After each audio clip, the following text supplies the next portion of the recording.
വിലായത്ത് ബുദ്ധ ജയൻ നമ്പ്യാർ സംവിധാനം ചെയ്ത് പൃഥ്വിരാജ് സുകുമാരൻ, ഷമ്മി തിലകൻ, പ്രിയംവദ കൃഷ്ണൻ തുടങ്ങിയവർ പ്രധാന വേഷങ്ങൾ വന്ന ഈ മലയാളം ആക്ഷൻ ത്രില്ലർ സിനിമയെ കുറിച്ചാണ് ഇന്ന്.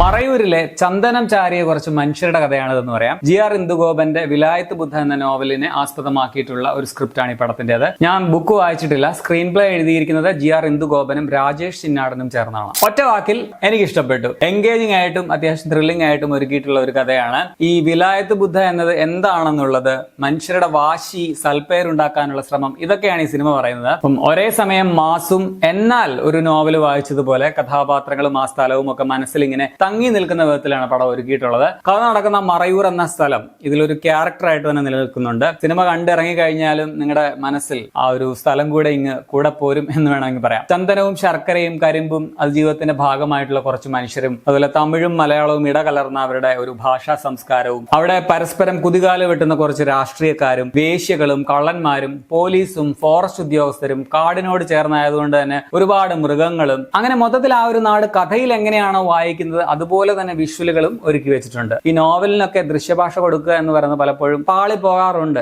എഴുതിയത് അതേപോലെ ദൃശ്യങ്ങളാക്കി പകർത്തുക എന്നത് ചില്ലറ കാര്യമല്ല. ഇവിടെ പക്ഷെ അത് വിജയിച്ചിട്ടുണ്ട്. ഇതിന്റെ ക്ലൈമാക്സും എനിക്ക് പേഴ്സണലി നന്നായിട്ട് ഇഷ്ടപ്പെട്ടു. ആരാണ് ഇതിന്റെയൊക്കെ പിന്നിലുള്ളത്, അതെന്ത് ചെയ്തു എന്നുള്ള ഒരു സംഭവം. കിടുവായിട്ട് എഴുതി വെച്ച കഥാപാത്രങ്ങളാണ് ഈ പടത്തിന്റെ കരുത്ത്. കുറെ മനുഷ്യര്, ചിലര് അവരുടെ ചീത്തപ്പേര് മാറ്റാനായിട്ട് ശ്രമിക്കുന്നവര്, കടുത്ത വാശിയും ഈഗോയും ഒക്കെ ഉള്ളവര്, പക്ഷെ ഇവരെയൊക്കെ ചുറ്റി വീശുന്ന കാറ്റിന് പോലും ഒരു ചന്ദന മണമുണ്ട് എന്ന് പറയാം. അവിടുത്തെ ചന്ദനം അടിച്ചു മാറ്റുന്ന ചിന്ന വീരപ്പനാണ് പൃഥ്വിരാജ് അവതരിപ്പിക്കുന്ന ഡബിൾ മോഹൻ. ഒരു ലോക്കൽ പുഷ്പയാണെന്ന് പറയാം. ഒരേ സമയം പുള്ളി മാസും, ചിലപ്പോഴൊക്കെ പുള്ളി ഒരു പൂക്കി ആണെന്നും പറയാം. പൃഥ്വിരാജ് കുറച്ച് കഷ്ടപ്പെട്ടിട്ടുണ്ട് ആ ഒരു മേക്കപ്പും ലുക്കും ഒക്കെ കൊണ്ട് ആ ഒരു ലോക്കൽ പുഷ്പ ആകാനായിട്ട്. കിടുവായിട്ട് തന്നെ ചെയ്തു വെച്ചിട്ടുണ്ട്. ഇതിലെ ഡബിൾ മോഹൻ ഓക്കെ, അത് നായ കഥാപാത്രമാണ്, ഓൾറെഡി സ്ട്രോങ് ആയിരിക്കും. പക്ഷെ അതിനേക്കാൾ സ്ട്രോങ് ആണ് ഇതിലെ സപ്പോർട്ടിംഗ് ക്യാരക്ടേഴ്സ് എന്നാണ് പടത്തിന്റെ, എനിക്ക് പേഴ്സണലി ആ പടം കുറച്ചുകൂടെ കൂടുതൽ ഇഷ്ടപ്പെടാൻ, അല്ലെങ്കിൽ ഇതിന്റെ ഒരു പോസിറ്റീവായിട്ട് തോന്നിയത്. ശരിക്കും എന്റെ അഭിപ്രായത്തിൽ ഇതിലെ നായകൻ ഷമ്മി തിലകന്റെ ഭാസ്കരൻ മാസ്റ്റർ എന്ന ക്യാരക്ടറാണ്. എന്തൊരു സ്ട്രോങ് ആയിട്ട് എഴുതിയിട്ടുള്ള ഒരു കഥാപാത്രമാണ്, എന്തൊരു കിടിലൻ പെർഫോമൻസ് ആണ്. അയാളൊരു നല്ലവനൊന്നുമല്ല. രാഷ്ട്രീയത്തിലാണെങ്കിൽ പോലും എന്ത് ചെയ്താലും 10 വോട്ട് ഉണ്ടാക്കണമെന്ന് മനസ്സിൽ കണ്ടുകൊണ്ടാണ് പുള്ളി ഓരോ പ്രവൃത്തിയും ചെയ്യാറുള്ളത്. അയാൾക്ക് അയാളുടേതായ കുറെ വാശികളുണ്ട്.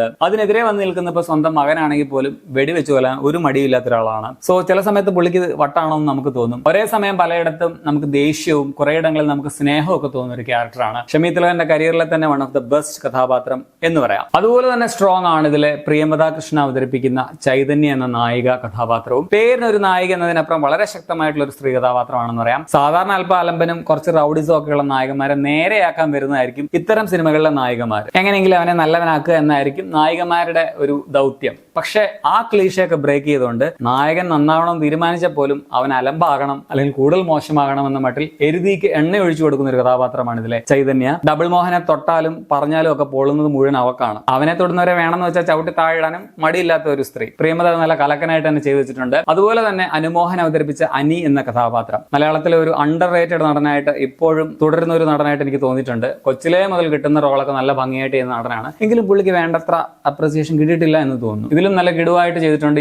ഇനിയെങ്കിലും കുറെ നല്ല സിനിമകൾ പുള്ളിക്ക് കിട്ടട്ടെ എന്ന് പ്രതീക്ഷിക്കാം. മാരി എന്നൊരു തമിഴ് കഥാപാത്രമായിട്ട് വന്ന TJ അരുണാചലവും നൈസാണ്. ഒരു ഇടവേളയ്ക്ക് ശേഷം വീണ്ടും അഭിനയ രംഗത്തേക്ക് വന്ന രാജശ്രീയും ചെമ്പകം എന്ന കഥാപാത്രം നന്നായിട്ട് തന്നെ ചെയ്തിട്ടുണ്ട്. സുരാജ് വെഞ്ഞാറമൂടിന്റെ ഒരു ക്യാമിയോ പടത്തിലുണ്ട്. പിന്നെ പ്രമോദ് വെളിയനാട് കിടുവായിരുന്നു കേട്ടോ. ഷമ്മി തിലകന്റെ കൂടെയുള്ള ഒരു ക്യാരക്ടറാണ്. പുള്ളിയുടെ കൗണ്ടറുകളൊക്കെ ഭയങ്കര രസമുണ്ടായിരുന്നു. ധ്രുവൻ, വിനോദ് തോമസ്, പിന്നെ 1-2 സോഷ്യൽ മീഡിയ താരങ്ങളൊക്കെ പടത്തിലുണ്ട്. എല്ലാവരുടെയും പെർഫോമൻസ് ഒക്കെ നൈസാണ്. ഇനി ടെക്നിക്കൽ സൈഡിൽ പടത്തിന്റെ ക്യാമറ കൊള്ളാം. ഇതിന്റെ ലൊക്കേഷൻ ഭയങ്കര രസമാണ്. VFX ആണോ ഒറിജിനൽ ആണോ എന്ന് എനിക്കറിയത്തില്ല. ഒരു മലയുടെ മുകളിൽ എത്തിയ ശേഷം ഇങ്ങനെ മേഘം മുട്ടുന്ന പോലെയുള്ള ഒരു സംഭവം കാണിച്ചിട്ടുണ്ട്. ഭയങ്കര രസമുണ്ടായിരുന്നു. ഒരു സെറിയൽ ഫീൽ എന്നൊക്കെ പറയാം. അരവിന്ദ് S കശ്യപും രണദിവയും ചേർന്നാണ് ക്യാമറ കൈകാര്യം ചെയ്തിട്ടുള്ളത്. ശ്രീജിത്ത് സാരംഗാണ് ഇതിന്റെ എഡിറ്റിംഗ്. JX ബിജോയുടെ പാട്ടുകളും പശ്ചാത്തല സംഗീതവും എന്താ പറയാ, ആ ഒരു കഥയുടെ ആ ഒരു ഗ്രാമീണ പശ്ചാത്തലത്തിന് കറക്റ്റ് ആയിരുന്നു. മലയാളം തമിഴ് മിക്സഡ് ആയിട്ടുള്ള ഒരു കൾച്ചറുള്ള ഒരു സ്ഥലമാണ്. സോ മ്യൂസിക് ആ രീതിയിൽ തന്നെ ചെയ്തു വെച്ചിട്ടുണ്ട്. പ്രത്യേകിച്ച് ഇതിനകത്ത് ഇളയരാജയുടെ പഴയ വിക്രം സിനിമയിലെ വനിതാമണി എന്നൊരു പാട്ട് പ്ലേസ് ചെയ്തിട്ടുണ്ട്. അതെനിക്ക് ഭയങ്കരമായിട്ട് ഇഷ്ടപ്പെട്ടായിരുന്നു. ഒരു ചേസിംഗ് സീനുണ്ട് പോലീസും പൃഥ്വിരാജും തമ്മിലുള്ളത്. അതും കൊള്ളാമായിരുന്നു. നെഗറ്റീവ്സ് പറയുകയാണെങ്കിൽ പടത്തിന് ലെങ്ത് കുറച്ച് കൂടുതലാണ്. അത് ഇടയ്ക്ക് നമുക്ക് നന്നായിട്ട് ഫീൽ ചെയ്യുന്നുണ്ട്. പ്രത്യേകിച്ച് സെക്കൻഡ് ഹാഫിൽ അല്പം നന്നായിട്ട് തന്നെ ചിലയിടങ്ങളിൽ ലാഗ് അടിച്ചായിരുന്നു. ഇപ്പം ഷമ്മി തിലകനും ചന്ദനമരവും പുള്ളിയുടെ ആ ഒരു വാശി ഇഷ്യൂ ഒക്കെ ഇടയ്ക്ക് കുറച്ച് റിപ്പറ്റീറ്റീവ് ആയിട്ട് വന്നിട്ട് കുറച്ച് മൊത്തത്തിൽ ഒരു ആവർത്തന വിരസത ഫീൽ ചെയ്തായിരുന്നു. എങ്കിലും വല്ലാതെ അത് ആസ്വാദനത്തെ ബാധിച്ചിട്ടില്ല എന്ന് വേണമെങ്കിൽ പറയാം. പക്ഷെ പടത്തിന് ലെങ്ത് കുറച്ച് കൂടിപ്പോയി എന്ന് തന്നെയാണ് എന്റെ അഭിപ്രായം. അത് വേണമെങ്കിൽ കുറച്ചുകൂടി കുറയ്ക്കാമായിരുന്നു. പിന്നെ ചെറിയ ചില യൂഷ്വൽ ക്ലീഷകളും പിന്നെ ഈ മാസ് പടങ്ങൾ പടങ്ങളിലെ ചില സ്ഥിരം ടെംപ്ലേറ്റ് സംഭവങ്ങളും ഒക്കെ പടത്തിലുണ്ട്. മൊത്തത്തിൽ ഒരു മികച്ച സിനിമയാണ്. ഈ നോവൽ സിനിമയാക്കുമ്പോൾ പലപ്പോഴും പരാജയപ്പെടാറുണ്ട്. ഈ നോവൽ ഞാൻ വായിച്ചിട്ടില്ലാത്തതുകൊണ്ട് അതെനിക്ക് പൂർണ്ണമായും നോവലിനോട് നീതി പുലർത്തിയൊന്നും പറയാൻ പറ്റില്ല. എങ്കിൽ കൂടിയും നല്ല രീതിയിൽ കഥ അവതരിപ്പിച്ചിട്ടുണ്ട്. സോ ബുക്ക് വായിച്ചിട്ടുള്ളവരാണ് നിങ്ങളെങ്കിൽ ഈ പടവും കണ്ടിട്ടുണ്ടെങ്കിൽ നിങ്ങളുടെ അഭിപ്രായം പറയാം. 2 മണിക്കൂർ 56 മിനിറ്റ് ആണ് സിനിമയുടെ റൺ ടൈം. പിന്നെ പടത്തിന്റെ ടൈറ്റിൽ കാർഡൊക്കെ ഫോട്ടോ എടുക്കുന്നവരാണെങ്കിൽ ആദ്യം മുതലേ നിങ്ങൾ ഇങ്ങനെ മൊബൈലും തപ്പി പിടിച്ച് ബുദ്ധിമുട്ടണ്ട. ഇന്റർവെൽ ആകുമ്പോഴേ പടത്തിന്റെ ടൈറ്റിൽ എഴുതി കാണിക്കുകയുള്ളൂ. അപ്പൊ നിങ്ങൾ ഈ പടം കണ്ടിട്ടുള്ളവരാണെങ്കിൽ നിങ്ങളുടെ അഭിപ്രായം കമന്റിൽ രേഖപ്പെടുത്തുമല്ലോ. ശരിയാണ്.